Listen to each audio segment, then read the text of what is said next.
다석사상으로 풀이한 도마복음 신화를 벗어내 수 106번째 시간입니다. 오늘은 가진 자와 상인은 아버지 나라에 들지 못한다. 가진 자와 상인은 아버지 나라에 들지 못한다라는 제목으로 말씀드리겠습니다. 경애하는 얼번 여러분, 도마복음 64번째 말씀은 이러합니다. 말씀 64. 예수가 말하기를 한 사람이 손님을 맞아 대접하고자 하였다.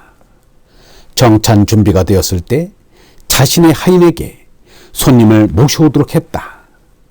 그 심부름꾼이 첫 번째 사람에게 가서 말하기를 우리 주인님이 당신을 초대하였습니다. 그 사람이 말하기를 상인들 몇 명이 내게 돈을 빌려갔어요. 그들이 오늘 저녁 나에게 오기로 했어요. 내가 가서 그들에게 일처리를 해주어야 해요. 부디 내가 초대한 자리에 못 가는 것을 양해해 주오. 그 심부름꾼이 다른 데로 가서 그에게 말하기를 우리 주인님이 당신을 정찬에 초대하였습니다. 그 사람이 말하기를 내가 집 한 채를 샀소. 나는 하루 동안 밖에서 일을 보아야 하오. 나는 시간이 없소. 그 심부름꾼이 또 다른 데 가서 그에게 말하였다. 우리 주인님이 당신을 초대하였습니다. 그 사람이 그 심부름꾼에게 말하기를 나는 농토를 사서 세를 놓았으니 그 세를 받으러 가야 하오. 나는 가지 못하오. 부디 양해하시오. 그 심부름하는 이가 돌아와서 그 주인에게 말하기를 주인님이 정찬에 초대한 사람들은 못 온다고 양해를 구하였습니다. 그 주인이 심부름한 이에게 말하기를 거리에 나가서 네가 만나는 누구라도 정찬에 데리고 오너라. 가진 자들과 상인들은 나의 아버지 계신 곳에 들어가지 못할 것이다. 이와 비슷한 말씀이 정경 복음서에도 나옵니다. 마태오복음 22장 1절에서 14절에는 더 복잡한 얘기도 나와 있습니다. 세상 사람들은 거의가 짐승과 다름없이 자기 보존과 종족 보존을 삶의 목적으로 살고 있습니다. 그래서 탐진치의 수성에 충실하여 짐승들처럼 진리의 말씀에는 전혀 관심이 없습니다. 말씀 64의 비유도 그 실상을 일러줍니다.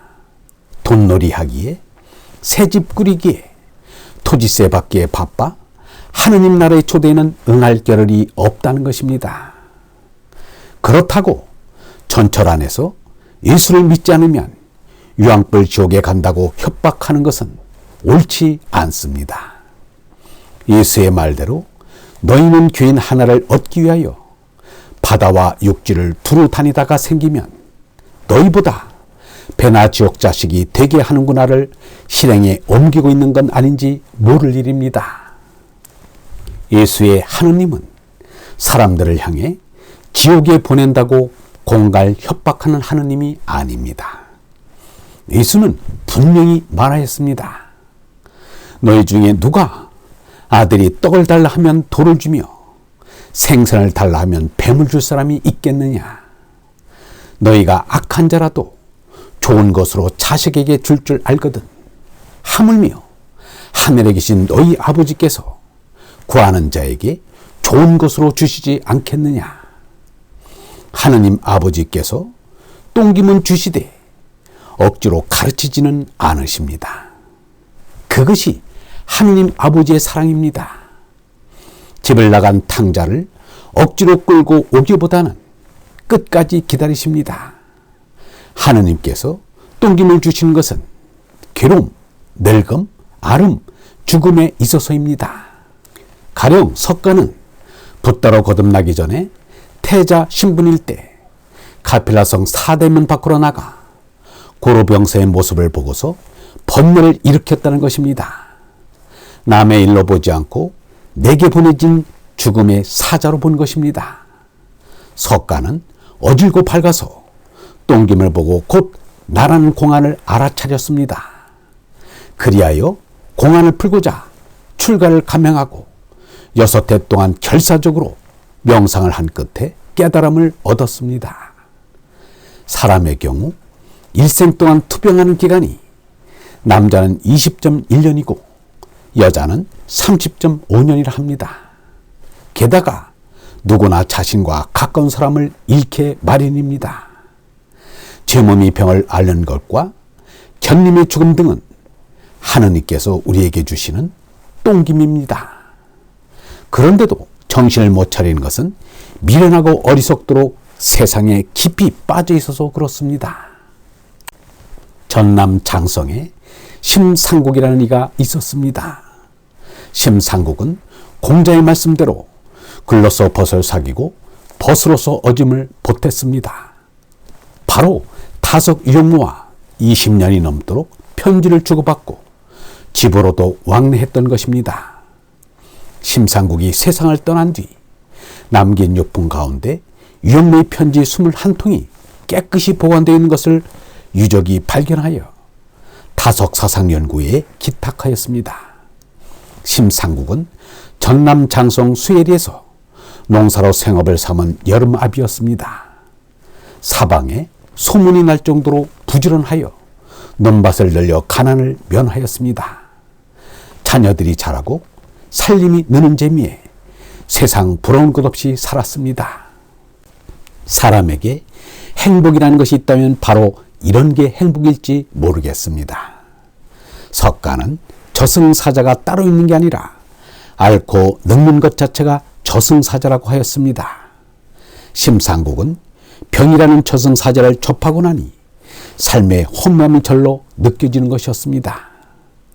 이제 재미나게 살만한데 죽게 되었으니 어찌 기막히지 않겠는가. 그때 문병하러 온 이 가운데 한 사람이 성경 한 권을 주고 갔습니다. 심상국은 그 성경을 읽어보게 되었습니다. 심상국은 성경 속에 이제까지 보지 못한 별천지가 있는 것을 발견하였습니다. 심상국은 곧 병상에서 벌떡 일어나 처음으로 하느님께 기도를 하였습니다. 하느님께서 이번에 자신을 살려주시면 하느님께 영광 돌리는 삶을 살겠노라고 다짐하였습니다.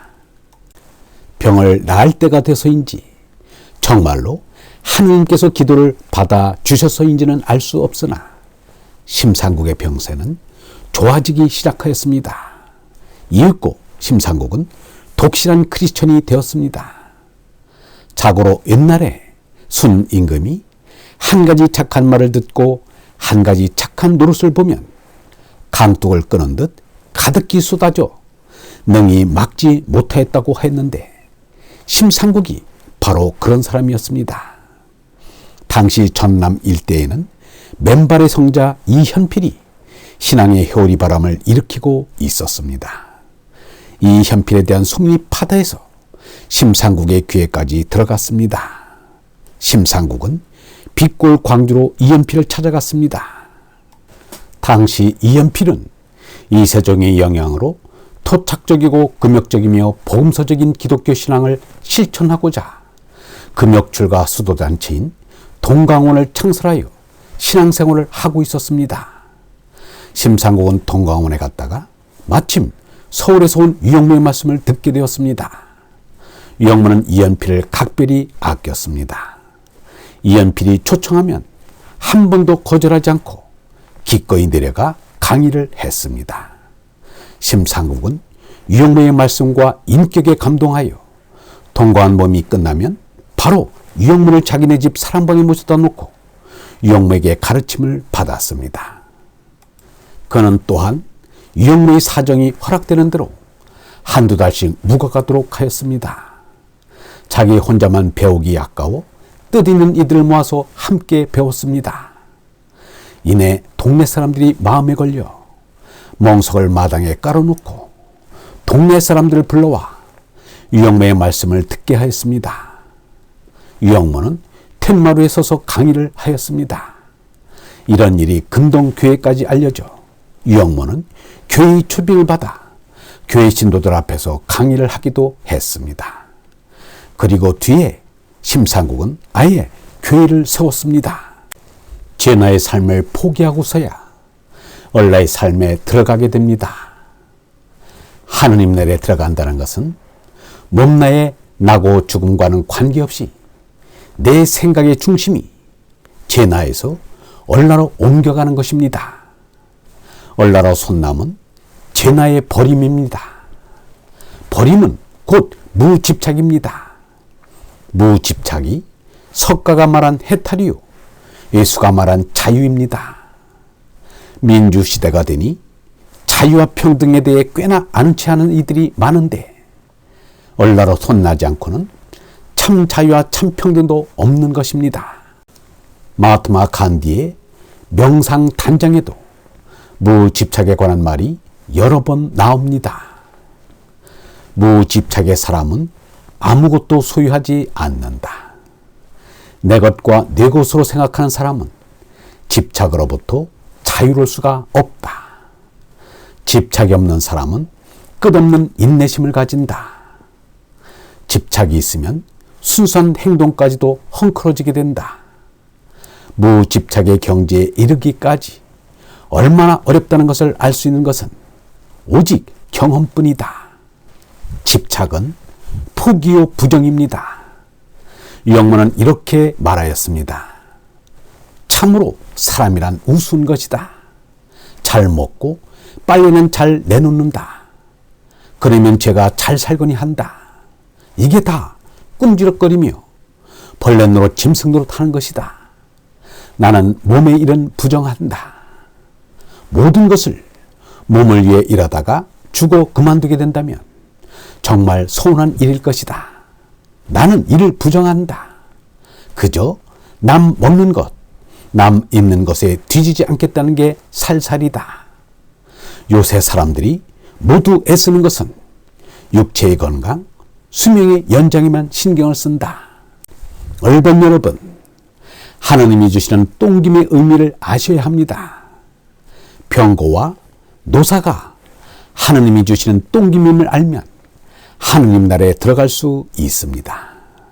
그것을 아는 이는 참 자유와 참 평등의 나라가 멀지 않은 곳에 있습니다. 영성신학원 다속 아카데미의 하늘소리였습니다.